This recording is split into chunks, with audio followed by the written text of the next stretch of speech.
नमस्कार, मैं हूं राजू और नो पॉलिटिक्स में आप सभी का एक बार फिर से स्वागत है। 2-3 दिनों से सोशल मीडिया पर जबलपुर के कोर्ट का एक वीडियो वायरल हो रहा है। वो वीडियो पहले देखिए, फिर उसके बारे में हम लोग विश्लेषण करेंगे। और जरा भी उल्टी सीधी बहस करी यहीं से जेल भेजूंगा मैं।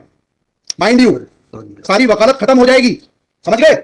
You should know how to argue in high court. किसने भेजा है आपको? प्रावधान वही तो बता रहा हूं, आप समझने को तैयार नहीं है। कॉन्स्टिट्यूशन में प्रावधान है, ये मान्यताओं का उत्तर है। प्लीज कॉन्स्टिट्यूशन में जो प्रावधान है वो बता रहा हूं मैं। You talk properly. आप ये मान्यता, ये आदिवासियों की मान्यता है, कॉन्स्टिट्यूशन में कहां दी है? पढ़ के बताइए। रहा हूं ना। हां बताइए। आप सुनने को तैयार है नहीं है, कुछ भी बोले जा रहे हैं जबरदस्त। अरे let notice be issued for contempt against the council. शुभ नाम बताइए आपका। हाई कोर्ट में नहीं, बस आपको आप कंटेम्प्ट का नोटिस जारी कर रहे हैं, उसका जवाब दीजिएगा। आपको हाई कोर्ट में बहस करने का तरीका नहीं मालूम है। Issue notice against the petitioner council. Shri आपका शुभ नाम बताइए। आर्टिकल 51 में प्रावधान है, वो मैं बता रहा हूं। मैंने आपसे सवाल क्या पूछा था? पहले तो आप सुन ही नहीं रहे हैं। मैंने आपसे सवाल क्या पूछा था? पहले मेरा सवाल बताइए। वो सवाल ये मैं जो आर्गुमेंट, पहले मेरा सवाल का उत्तर दीजिए। आप मैं आर्गुमेंट कर रहा हूं उसको आप पहले सुने।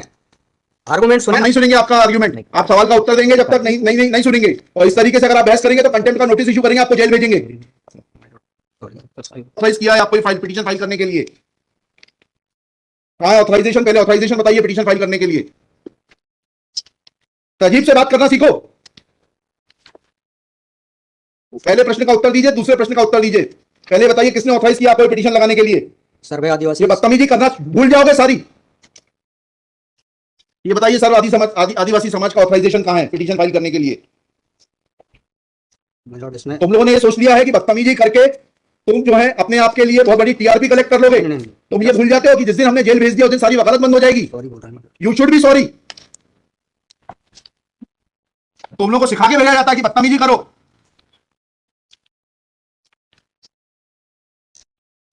प्रश्न का उत्तर नहीं दो और बदतमीजी करोगे।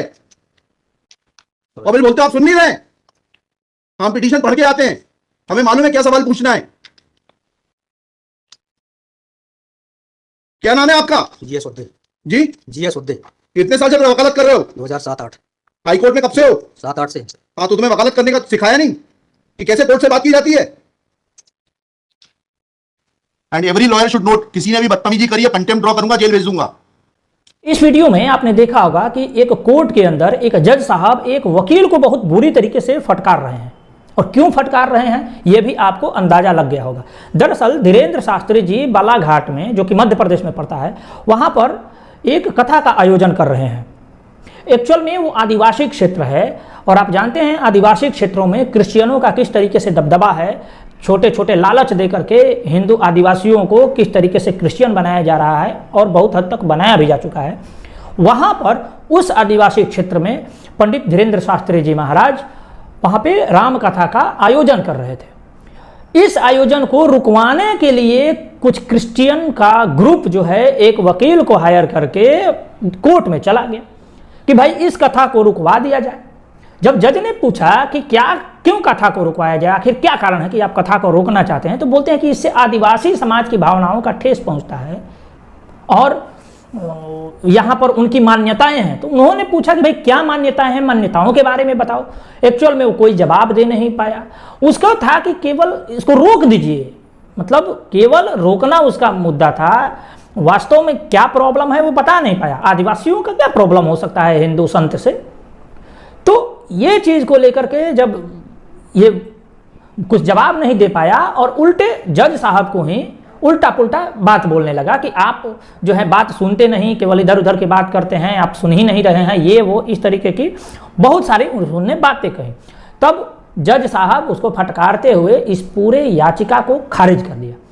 आपने पिछले कुछ दिनों से देखा होगा कि किस तरीके से पंडित धीरेन्द्र शास्त्री को टारगेट किया जा रहा है, चाहे वो पॉलिटिकल कुछ पार्टियां हों, जैसे बिहार के कुछ पार्टी हैं या कांग्रेस पार्टी है, बहुत सारे लोग हैं, कुछ पॉलिटिकल पार्टियां हों, इस तरीके का क्रिप्टो क्रिश्चियंस हों जो आदिवासियों का कन्वर्जन करते हैं, वो लोग हों या इस्लामिस्ट हों, बहुत सारे लोग उनको टारगेट करते हैं। और इसका कारण ये है कि धीरेन्द्र शास्त्री के कथा पंडालों में लाखों की संख्या में भीड़ों का जुटना, किस तरीके से पटना में 12 लाख से ऊपर लोग जुट गए थे, जिसके वजह से पंडित धीरेन्द्र शास्त्री को कथा रोकनी पड़ी थी, रिक्वेस्ट करनी पड़ी थी कि भाई आप घर से ही कथा को सुन लीजिए।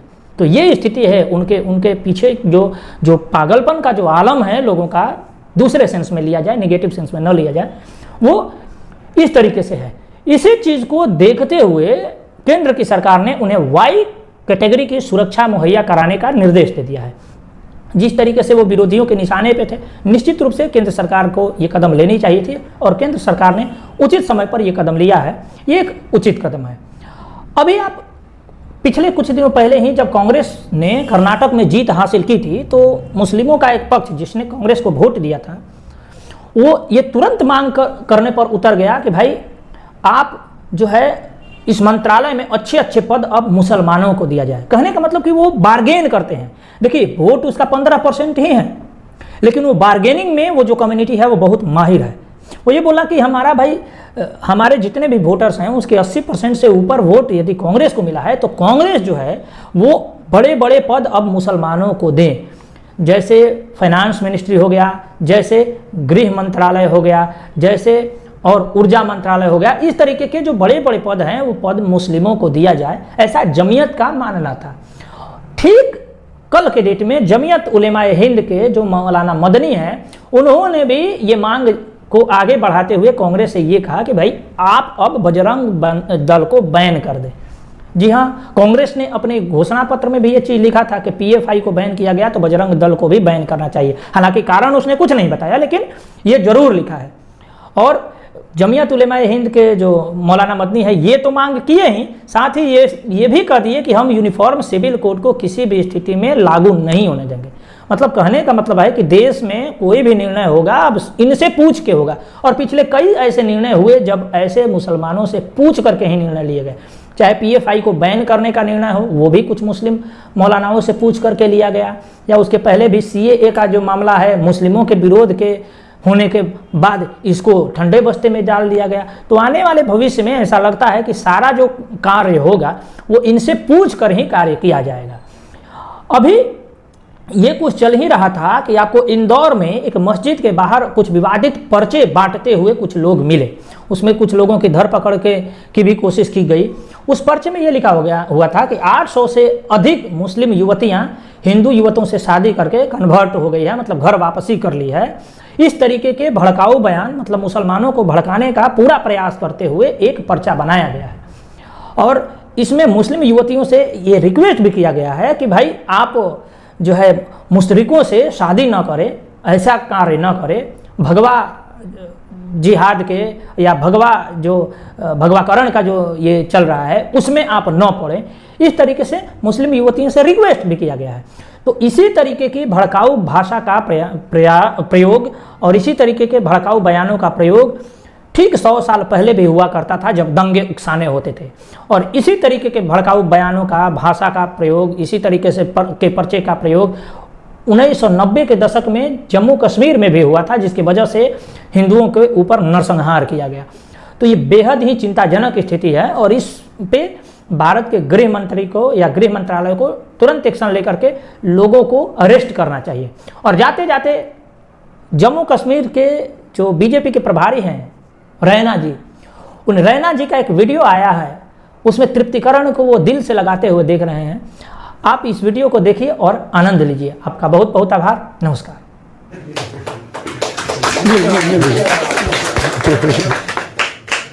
सदके जाऊं थारा, सदके जाऊं, कुर्बान जाऊं थारा ऊपर, कुर्बान जाऊं और थारा पर कुर्बान जाऊं और कुर्बान जाऊं। इतना सफर करे 2 दिन, मगर सारा लंबा इतना सफर करके आया। पहलगाम तो आया 2 दिन हो गया, मैं रात 2 दिन हो गया तुम।